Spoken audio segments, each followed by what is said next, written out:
it all lined up, and I realized that a lot of people smoke cannabis, quote, recreationally. But what does that mean? Why do you do that? Why would that be recreational? And you think about it, what are you doing? You take the edge off. Well, what is that? What is the edge? Okay, and think about that. The edge is something sharp that pushes against you, causes you pain and cuts you. And to take that off is pulling that pressure and that pain and that hardship off of you. Well, how do you do it?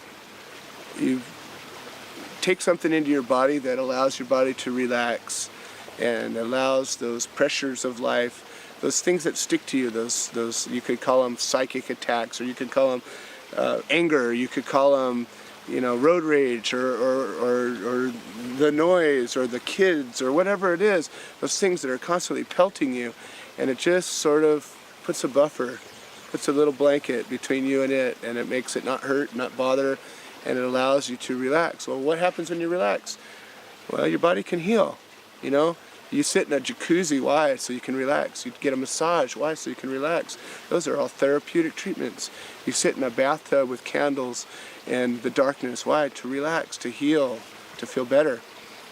Well, same thing that alcohol, originally people discovered it, found that it took away their pain. The world sucks. It's a painful place, man.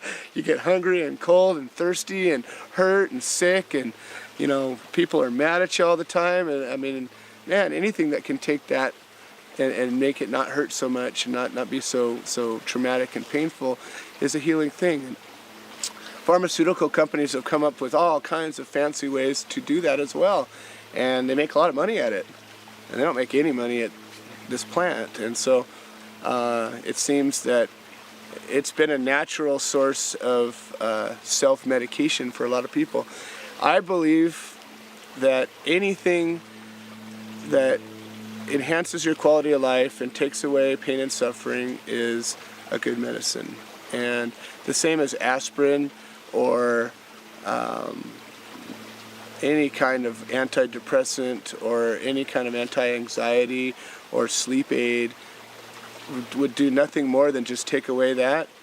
Those are some of the highest prescribed medications in the world right now, and anything that can do that in a natural way without any ill side effects, I think it's powerful medicine. And I think that that's all anybody needs to stand behind as its valid use in modern society as medicine.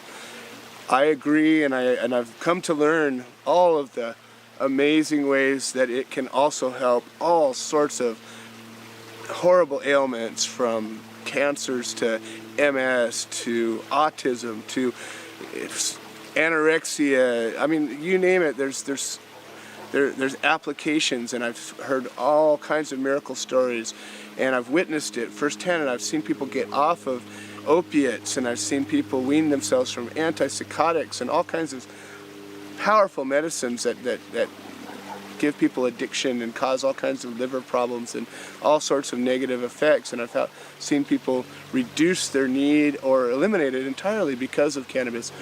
But really, the only thing I need is to know that it improves somebody's quality of life. I think our seniors are one of the groups of people that I'm trying to reach the most, because they're in a time when their quality of life is the thing that they have, is their most valuable resource. If you've got 3 years to live, regardless of what that means, imagine if you could live it pain-free or stress-free or a little happier for whatever reason. What is that worth? That's medicine, man. That's what medicine is. And whether it cures an ailment or alleviates a symptom, it's medicine. And so, for all the people that are all hung up on you have to be at your death's door, or you have to have a untreatable, super severe ailment for it to be real, who are you? And where is that line? Because I could tell you a spectrum that goes from somebody who just gets irritable and then turns around and yells at the kid, who turns around and is sad and does poorly, and that cascades. It's a butterfly effect. Where does it go? Who knows? You know, imagine if instead of that, that person put their hand around that kid and said, wow, you did a good job. Maybe they took a toke before that and they felt a little bit better about things.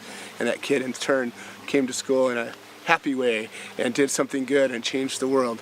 You know, I just think that from that small of a ripple effect all the way to the person who's throwing up and can't sleep because of cancer treatments and somehow is now able to get a night's sleep and able to take in nourishment. Where does the scale balance? Anytime it tips it a little bit, it's medicine.